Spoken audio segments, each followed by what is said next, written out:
Hi అందరికీ, ఎలా ఉన్నారు? Welcome to Abhi Sweety vlogs. ఈరోజైతే నేను మీకు రెడ్ సాస్ పాస్తా ఎలా చేయాలో చూపించబోతున్నాను. చాలా ఈజీగా త్వరగా అయిపోతుందండి.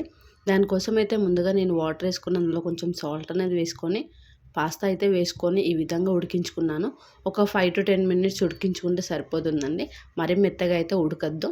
ఇప్పుడు ఇలా ఉడికిన వాటిని నేనైతే వేరే బౌల్లోకి తీసుకుంటున్నాను. మనం దీన్ని కొద్దిసేపు అయితే చల్లారనివ్వాలి పాస్తాని.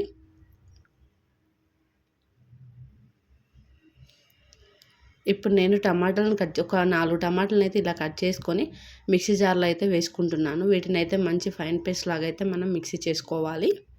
చూడండి, ఈ విధంగా మిక్సీ చేసుకుంటే సరిపోతుంది. ఇప్పుడు బౌల్లోకి తీసుకొని అయితే నేను పక్కన పెట్టేసుకుంటున్నాను దీన్ని. దీనివల్లనే మనకు పాస్తాకి గ్రేవీ అనేది వస్తుందండి. ఇప్పుడు నేను ఒక కడాయి తీసుకొని అందులో కొంచెం ఆయిల్ అనేది వేసుకున్నాను, 2 స్పూన్స్. ఆయిల్ హీట్ అయిన తర్వాత అందులో నేను కట్ చేసి పెట్టుకున్న ఆనియన్స్ అయితే వేసుకుంటున్నాను. నేను ఇక్కడ పాస్తా అనేది కొంచెమే చేస్తున్నాను అండి, అందుకని చెప్పి కొన్ని ఇంగ్రీడియంట్స్ తీసుకుంటున్నాను.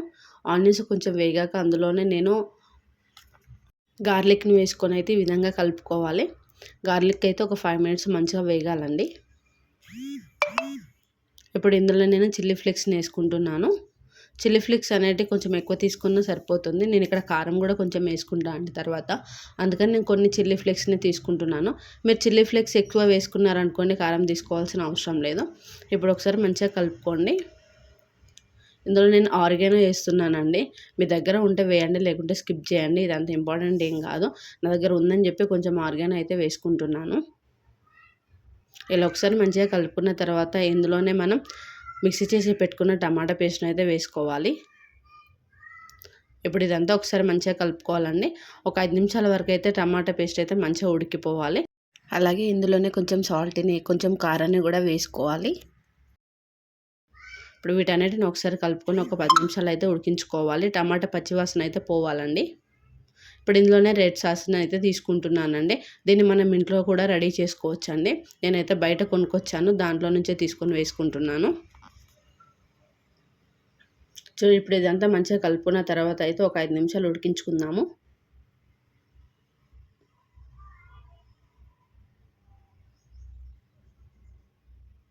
ఇప్పుడు ఇలా మంచిగా ఉడికిన తర్వాత ఇందులోనే కొంచెం వాటర్ అనేది యాడ్ చేసుకుంటున్నాను. మీకు పాస్తా ఉడకబెట్టిన వాటర్ ఉంటే అవైనా యాడ్ చేసుకోవచ్చు. నేను నార్మల్ వాటర్ అయితే వేసుకున్నాను. పాస్తా వేసుకుంటాం కదండి, కొంచెం జ్యూసీగా ఉంటేనే బాగుంటుంది, అందుకని కొంచెం వాటర్ అనేది యాడ్ చేశాను. ఇలా మంచిగా కలుపుకున్న తర్వాత ఒక 3 minutes ఉడికిన తర్వాత ఇలా ఉడకాలండి. ఇలా ఉడికిన తర్వాత నేను ఇందులో ఉడకబెట్టుకున్న పాస్తాను అయితే వేసుకుంటున్నాను. ఇప్పుడు వీటన్నింటిని అయితే ఒక 5 నిమిషాలు అయితే మంచిగా కలుపుకోవాలి.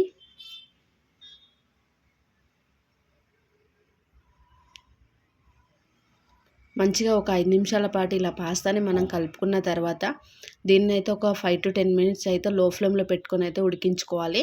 అప్పుడు టమాటా ప్యూరీ కానీ, సాసెస్ కానీ ఇవన్నీ మంచిగా పాస్తాకి అయితే పడతాయి. మధ్య మధ్యలో అయితే ఒక్కొక్కసారి కలుపుతూ ఉండండి పాస్తాని అయితే. ఆల్మోస్ట్ అలా అయితే పాస్తా అనేది అయితే రెడీ అయిపోయిందండి. ఒక 5 minutes ఉంచుకొని మనం స్టవ్ అనేది ఆఫ్ చేసుకుంటే సరిపోతుంది. చూడండి, జ్యూసీ రెడ్ సాస్ పాస్తా అయితే రెడీ అయిపోయిందండి. ఇప్పుడైతే మనం స్టవ్ ఆఫ్ చేసుకొని ఈ మిశ్రమాన్ని మొత్తాన్ని అయితే సర్వింగ్ ప్లేట్లోకి అయితే తీసుకుందామండి. ఎంతో టేస్టీ అయిన రెడ్ సాస్ పాస్తా అయితే రెడీ అయిందండి. చాలా బాగుంటుంది టేస్ట్. మీరు కూడా ఒకసారి ట్రై చేయండి. మీకు కనుక ఈ వీడియో నచ్చినట్లయితే లైక్ చేయండి, షేర్ చేయండి, అలాగే సబ్స్క్రైబ్ చేయండి ఫ్రెండ్స్.